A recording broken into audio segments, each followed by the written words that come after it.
un acontecimiento inesperado. Había sido jugador de fútbol americano en la universidad y se había convertido en un cirujano ortopédico bien considerado en una pequeña ciudad al norte de Nueva York. Una tarde de otoño se hallaba en un pabellón junto al lago para una reunión familiar. El día era agradable, con brisa, pero observó unas cuantas nubes de tormenta a lo lejos. Parecía que venía lluvia. Se fue a un teléfono público que había delante del pabellón para llamar a su madre. Esto ocurrió en 1994, antes de la era de los teléfonos móviles. Aún recuerda cada segundo de lo que ocurrió a continuación. Estaba hablando con mi madre por teléfono. Llovía un poco. El teléfono se encontraba a un paso de mí cuando me alcanzó.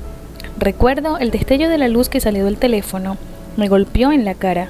Lo siguiente que recuerdo era que volaba hacia atrás. Miré a mi alrededor. Vi mi cuerpo en el suelo. Me dije: ¡wow! Estoy muerto. Vi que la gente se reunía en torno al cuerpo. Vi a una mujer que se inclinaba sobre mi cuerpo. Me hacía la resucitación cardiopulmonar. Floté escaleras arriba. Mi conciencia venía conmigo. Vi a mis hijos. Comprendí que no les pasaría nada.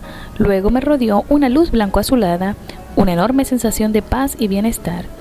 Lo mejor y lo peor de mi vida pasó ante mí a gran velocidad, pero sin ninguna emoción. Puro pensamiento, puro éxtasis. Tenía la percepción de estar acelerando, de que algo me atraía, de que había velocidad y dirección. Entonces, mientras me decía a mí mismo: esta es la sensación más maravillosa que he tenido, ¡pam!, ya estaba de vuelta. El doctor Cicoria sabía que había vuelto a su cuerpo porque sentía dolor, a causa de las quemaduras en la cara y en el pie izquierdo, los dos lugares por donde la descarga eléctrica había entrado y salido de su cuerpo, y comprendió que solo los cuerpos sienten dolor. Luego de esto, su cardiólogo personal le hizo un chequeo y no encontró nada anómalo en él. Le comentó: cuando te pasa algo así, o estás vivo o estás muerto. No le pareció que el doctor Cicoria sufriera ninguna secuela de ese singular accidente. Un par de semanas después, cuando recuperó la energía, el doctor Cicoria regresó al trabajo. Aún tenía algunos problemas de memoria. Olvidaba los nombres de enfermedades raras o procedimientos quirúrgicos. Se le olvidaban los nombres de personas que conocía perfectamente y tenía cierto letargo y dificultad para recordar. Unas semanitas después, que algo se apoderaba de él. Comenzó a desear escuchar canciones tocadas en piano. Se compró un disco de Vladimir Ashkenazy, el cual interpretaba las canciones de Chopin. Despertó en él un profundo deseo por tocar piano. Cuando niño vio un par de clases de piano, pero esta vez era diferente.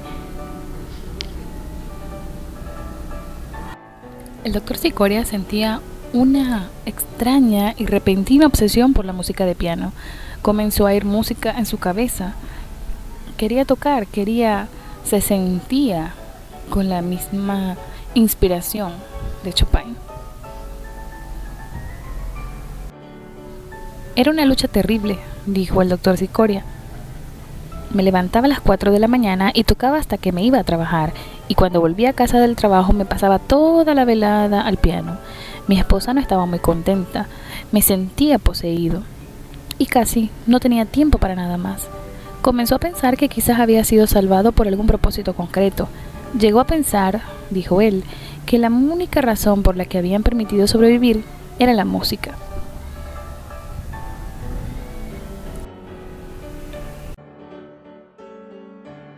Que han llegado al consultorio del doctor. Tenemos a Salima M. En el 2003 sufrió un ataque de epilepsia. Le hicieron un escáner cerebral y hallaron un tumor en el lóbulo derecho del cerebro. La operaron y tuvo consecuencias. Le advirtieron que podía darse un cambio de personalidad.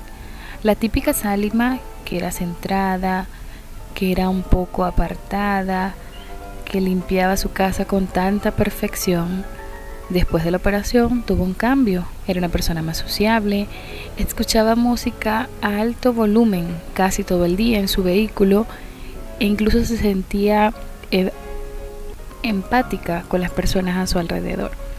Ella dice: después de la operación me sentí renacer, cambió mi visión de la vida e hizo que apreciara cada minuto de ella.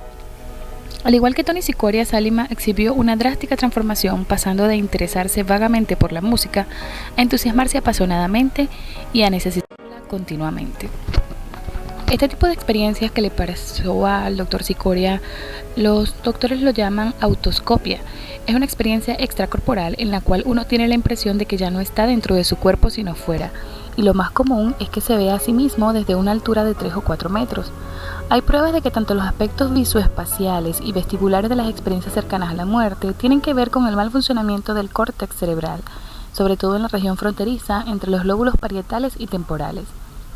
¿Qué pasa? En los pacientes que sufren degeneración de las partes frontales del cerebro, a veces se da una asombrosa aparición o liberación del talento y la pasión musical, a medida que pierden la capacidad de abstracción y del lenguaje. Ahora pregunto, ¿podría alguien desarrollar una musicofilia pura sin que fuera acompañada de cambios en su personalidad o comportamiento?